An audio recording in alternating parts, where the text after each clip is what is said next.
Okay, here we go. We're going through the Bible, trying to make some progress and understand the whole Bible and try to put the whole Bible together.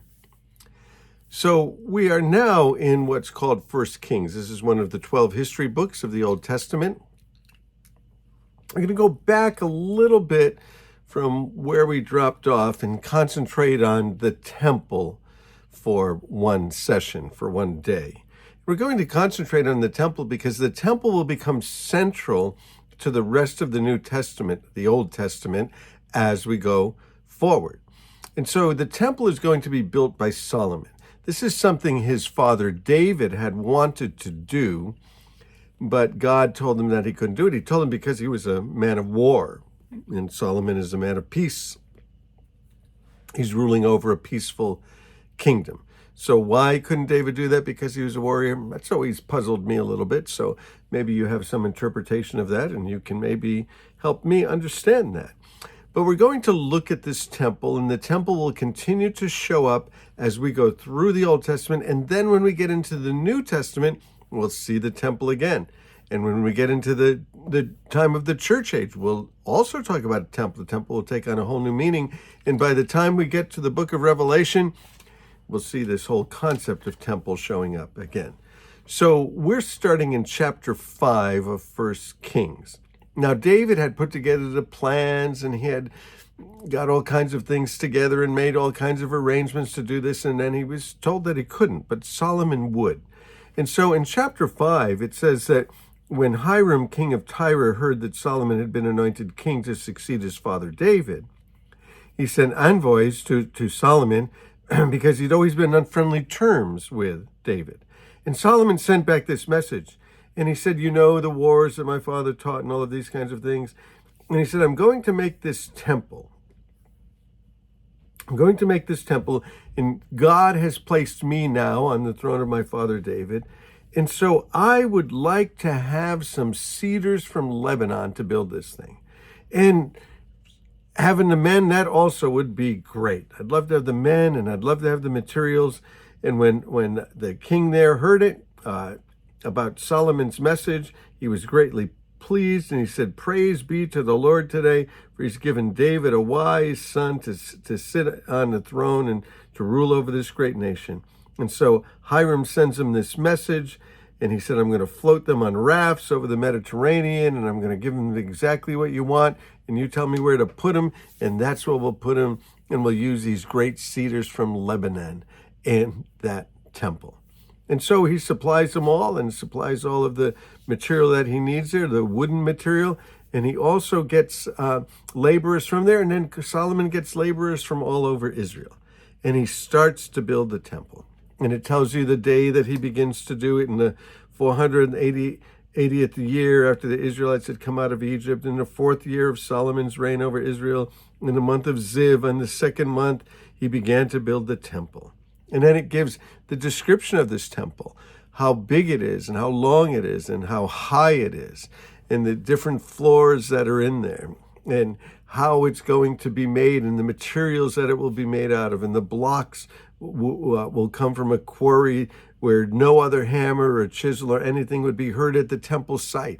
They would do all of the materials there in that quarry and then bring them up. The engineering and the measuring, just unbelievable, phenomenal what was going into this temple.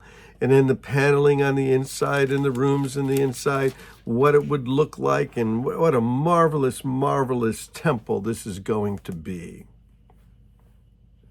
We get into verse 37 of chapter 6, and it says, the foundation of the temple of the Lord was laid in the 4th year in the month of Ziv.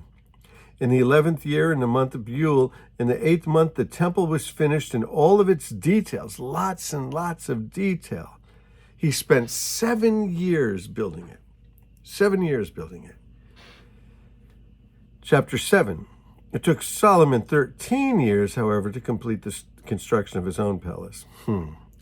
So Solomon's palace, 13 years, temple, 7 years. And he tells how he built it. He built the palace of the forests of Lebanon. It tells how big how it would be, and the structures that it would be there. And then it moves again to the temple's furnishings. And these things will become important as well. These are pretty much the same furnishings that were in the tabernacle in the wilderness. And we spent some time with that, what each one of those furnishings meant and what it was a picture of, and how it showed us about Jesus Christ and how it shows us about the Christian experience, the spiritual life. Well, he's got the same things. They're not exactly the same dimensions as they were in the tabernacle. The dimensions are different, but it's all there the same. What do you have? You have the altar and the laver to wash with, and you have the holy place, and you have the candles and the table of showbread and all of that. And then the ark in chapter 8 is brought to the temple. So they're going to bring the ark, and the ark is going to stay there. You see, earlier, when it was in the tabernacle was portable, and they would move through the wilderness when there was the fire by night and the cloud by day, and it would move, and they would move and go wherever it was. So God was with them in all of their travelings and all of the places that they went. But now the ark, the picture, the representation, the glory of God is going to reside in the temple in the city of Jerusalem, God's glory. And so there it is in that temple, Jerusalem, and Solomon dedicates it. And in chapter 8, verse 22, Solomon stands before the altar of the Lord in front of the whole assembly of Israel. He spreads out his hands towards heaven. And he said, Lord God, there's no God in heaven like you, above or on earth below. You keep your covenant of love with your servants who wholeheartedly continue in your way. You've kept your promise to David, my father, with your mouth. You've promised with your hand. You've fulfilled it. Praise all of this prayer. Praise about what will happen when they're obedient, what will happen when they're disobedient, what God will do, what the people's response is supposed to be. And it says when Solomon had finished all of these prayers, he blessed it, and the Lord fills the temple. The Lord fills the temple with his glory, the dedication of the temple on that day, consecrating it to God. And then it says again, the Lord appears to Solomon again. And when he had finished this, building the temple in chapter 9 in the royal palace, and he achieved it all, the Lord appeared a second time to him, and he spoke to him, and he said, I've heard the prayer and the plea you've made before me. I've consecrated this temple, which you have built by putting my name there forever. My eyes and my heart will always be there, Jerusalem. As for you, if you walk before me faithfully, in the uprightness of your heart as your father did, and you do all, I will establish your royal throne over Israel forever. But if you and your descendants don't, it could be a lot of trouble. And so Solomon builds these two buildings. The Queen of Sheba comes and visits him in chapter 10. The Queen of Sheba comes and sees that, boy, oh boy, oh boy, this splendor. The weight of the gold of Solomon received yearly was 666 talents.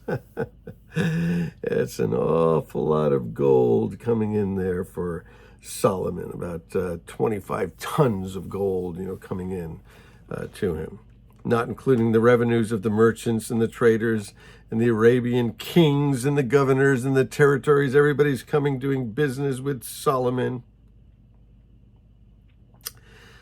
Well, anyway, there's a lot going on there, a lot of money.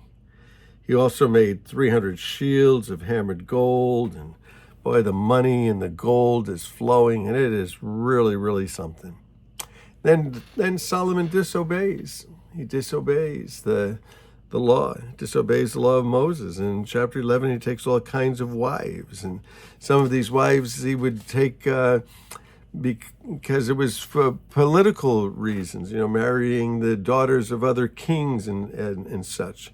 But they turned his heart away from the Lord, and it says that he would build a high place for the detestable gods. He's worshiping other gods and leading the people in the worship of these other gods. And Solomon's adversaries are rising up while all of this is happening.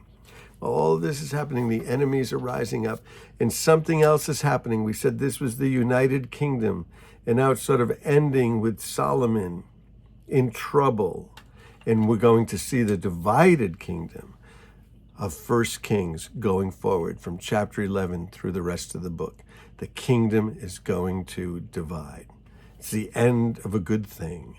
So We'll summarize too. When we get to the end of First Kings, we'll summarize again and just try to bring us through here what's going on. But it's so important to understand the temple in Jerusalem that Solomon built there, that permanent structure reflecting the glory of God in the city of Jerusalem. Hey, bless you guys. We'll move on through the Bible, the whole Bible. Bless you.